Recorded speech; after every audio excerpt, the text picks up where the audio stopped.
Çalamut Kervanı platformu adına bu yıl her yıl olduğu gibi bu yılda bir çalışma başlatmış olduk. Özellikle geçen yıl 6-8 Ekim olaylarıyla birlikte yaşanan vahşetin tüm Türkiye genelinde hem de bütün dünyada yankı bulmuştu. Bu kardeşlerimiz fakirlere et ulaştırabilmek adına bu fedakarlıkları yapmışlardı. Kendi kıt imkanlarına rağmen sırf muhtaç olan insanlara, yetimlere, mağdurlara et ulaştırabilmek adına bir çalışma yapmıştılar. Bu çalışma sonucu, bu fedakarlıklar sonucu hayatlarını bu uğurda şehadet şerbeti içerek hayatlarını sonlandırdılar.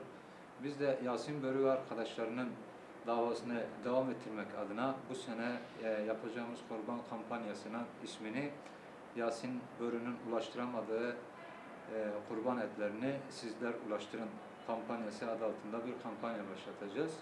Başlatmış bulunuyoruz daha doğrusu.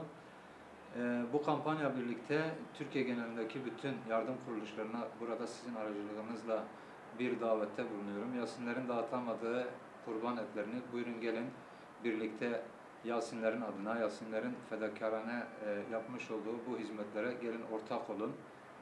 En azından Yasinlerin bir hiç uğruna değil Allah yolunda mücadele ederek hayatlarına son vermiş olduğunu bütün dünyaya ilan edelim.